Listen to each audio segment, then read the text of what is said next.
Hey everyone, Philip BD for RedStone here, and I just wanted to very quickly introduce you to oracles, what oracles does, and how is it so essential for RWAs.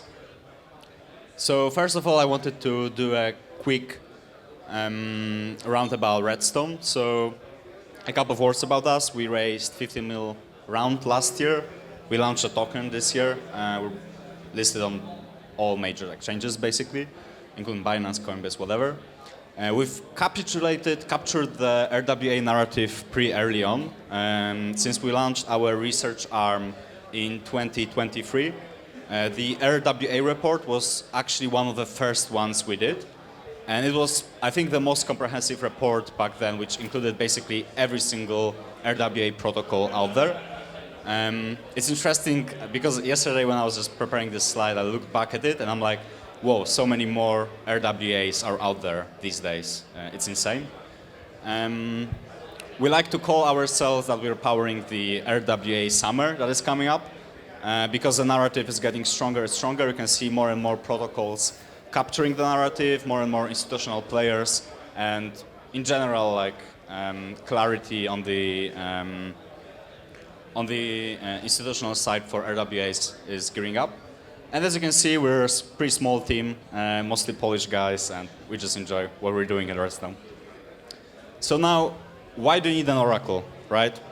For those of you that are not familiar with what oracles does, we're basically delivering data for smart contract execution.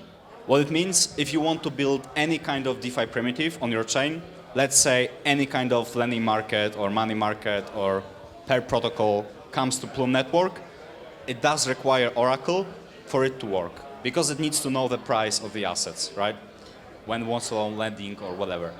Currently, mainly utilized is market data. So most oracles, what they deliver is just volume, interest rate, market cap, but 95% of price feeds are prices of the assets, mainly crypto. So for example, in our case, we're very much focused on on-chain native assets beforehand. So we delivered a lot of like ETH LRTs, BTC LRTs. Very often we get questions, hey, can you provide VRF or, I don't know, matches, sports matches data? Yes, we can, but the demand is mostly on the asset sides right now. And I think the RWA market is probably going to be the next big thing and the next really big market to capture for oracles. Now I gotta brag again because it's probably one of our very big deals we did. So basically, RedStone did partner with Securitize. Securitize, for those of you not familiar, is a platform for tokenizing, for example, BlackRock institutional fund built. We did partner with them, and we are currently delivering the build price feed for it to be used further in DeFi integrations. Right? We also provide Apollo diversified, securitized fund, accurate, and future tokenized funds with Securitize. On top of that, we also work with Etina. So the USDTB, that is currently probably like 60% of the build fund. We also deliver the data for this one. And now I just wanted to very quickly, on that example, explain you why oracles are so crucial for RWAs. So as I already mentioned, like Oracle is essential for you to integrate the asset into DeFi. That means, all right, on the BlackRock example, right? You got 5 mil, because I think that's the minimal amount to buy the build fund. You go with that 5 mil to Securitize, you buy your BlackRock shares, you got 5 mil of BlackRock shares. What can you do with that? You can hold it on your wallet, or you can hold it with Securitize.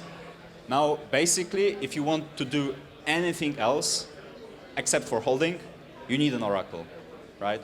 So if we deliver the value of one build share, and we say it's, for example, $1, then you can use that asset as collateral in any kind of DeFi primitive. And you can integrate that asset into DeFi or in general, like create so many different financial primitives with it. So for example, you can just take build tokens and integrate it into money markets like Morpho, Compound on Spark, or create completely new products like, let's say, interest rate swaps or any other things that come to your mind. So basically, Oracle, in short, is enabling RWA DeFi integrations, and that's why it's so crucial part of it. Thank you. Awesome. Hang on. So we got some time for questions real quick. Do you guys have any questions up here? No, this is awesome. This is exactly what we'll be looking at, so we need to talk. That's it. All right, sure. Henry, got any questions? Yeah. How are you guys thinking about Oracle manipulation risk? It's not Oracle manipulation risk. So it's obviously a pretty huge problem with sort of just crypto assets in general, but as soon as you start bridging potentially trillions of dollars of capital that are backed by some RWA, whether it be Tesla stock in a perp market, that problem is magnified quite significantly. It's actually interesting because for crypto assets, it's even more transparent than it is for TradFi, right? Because for crypto assets, like we are very focused on on-chain stuff, so you just take on-chain liquidity or Texas API, whatever, it's pretty easy. While for TradFi, it's much more complicated because you need to hit the API, and usually the data of an Oracle is as good as the API gets, right? So the thing is, for example, for BlackRock Build, it's so major one, it's very easy because it's short-term US Treasury bills, which are super liquid, traded everywhere, very easy to find liquidity sources for them. But there are some RWA assets that are much more complicated, right? Because, for example, we get tons of questions from the protocols that are basically tokenizing stuff, but you cannot get liquid markets for it. So the only way to see the NAV for those assets is through the emails. They have literal emails from like very reputable institutions, but how do you implement that where, I don't know, your dev should sit and just input the data from the email, or how do you do that? So we're currently also like exploring the ways to use ZK verification for even integrating those emails to be allowed to provide enough asset value for the particular TradFi asset. But to answer your question, the data is as good as the data source gets, basically. So you need to have data sources reliable enough. All right. Hey, thanks so much, Philip. Really appreciate your time. Everybody, please give Philip a round of applause. Come on, we can do better than this. Woo!